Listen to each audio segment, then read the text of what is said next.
Demi avec Myriam Mascarello, on passe au sport avec Florent Rodeau. Bonsoir Florent. Bonsoir Cyril. On va commencer, bonsoir. On va commencer bien sûr avec l'Euro 2016, le début des quarts de finale ce soir. L'affiche, si je ne me trompe pas, Pologne-Portugal. Tout à fait Cyril, une rencontre qui débute à 21h, heure de Paris, au stade Vélodrome de Marseille. Une rencontre relativement ouverte dans la mesure où les deux équipes n'ont pas eu un parcours exceptionnel pour en arriver là. Alors bien sûr, le Portugal compte dans ses rangs un certain Cristiano Ronaldo, mais il faut le dire, à l'exception du match contre la Hongrie où il a inscrit un doublé. Ça dépend des jours. Voilà, le triple ballon d'or a plutôt déçu. On sait, il a déjà raté un pénalty dans la phase de poule. Alors, c'est certain, il était à l'origine du but de la victoire face à la Croatie en huitième de finale. Un petit peu mieux pour Cristiano Ronaldo. Mais son sélectionneur attend évidemment, comme les supporters, beaucoup plus de sa star. On va écouter Fernando Santos à son sujet. On va essayer d'avoir encore un bon équilibre.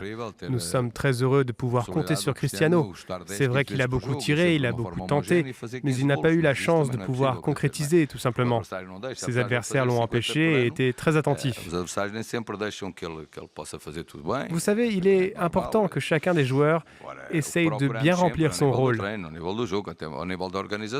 Et c'est ce que mes joueurs vont essayer de faire demain soir.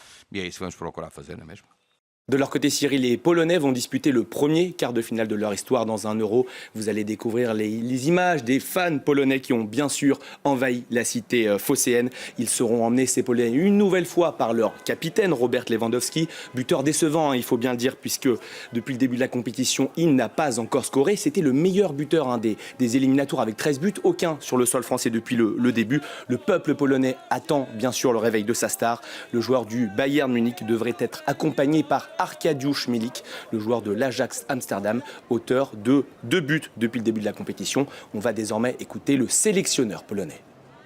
Je l'ai déjà dit, Robert Lewandowski est un joueur très important de notre équipe.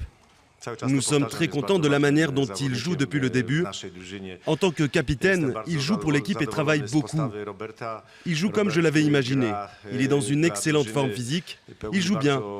Et j'espère que ce sera la même chose ce jeudi.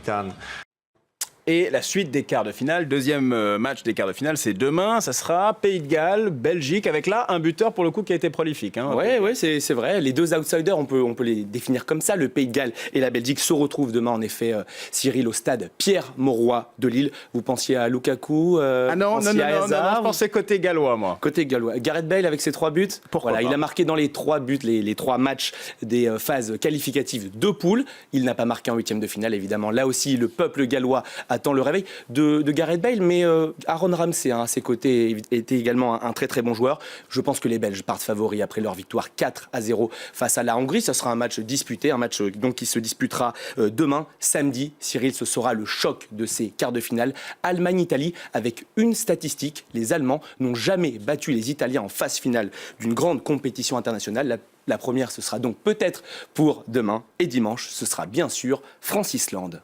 Et on va pas se mentir, nous évidemment on attend ce France-Islande.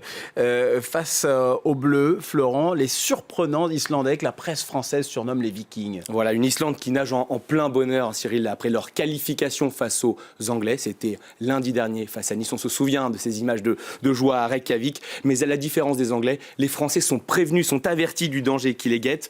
Alors, ils seront bien sûr privés de Rami en défense centrale, de Kanté au milieu de terrain. Mais côté bonne nouvelle, Kingsley Coman a repris le chemin de l'entraînement. Patrice Evra, lui, a été touché hier à la main, mais il devrait tenir sa place dimanche. Le capitaine officieux des Bleus était en conférence de presse et il vous parle de ses adversaires. Je n'ai pas attendu le match de l'Angleterre pour se dire « Oh là là, les gars, attention !»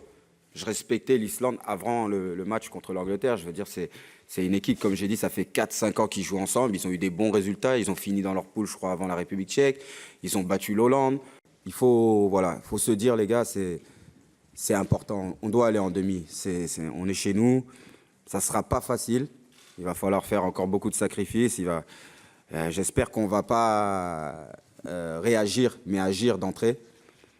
Juste avant de refermer cette page sport, c'était pressenti depuis des semaines déjà et maintenant c'est officiel. Zlatan Ibrahimovic va jouer à Manchester United en Première Ligue. Il rejoint José Mourinho, vous savez, le coach portugais qui s'est déjà engagé il y a quelques semaines. Le Suédois l'a annoncé sur les réseaux sociaux. Il devrait signer un contrat d'1 an avec le même salaire qu'à Paris, entre 15 et 20 millions d'euros par an. Visite médicale prévue ce vendredi, Cyril.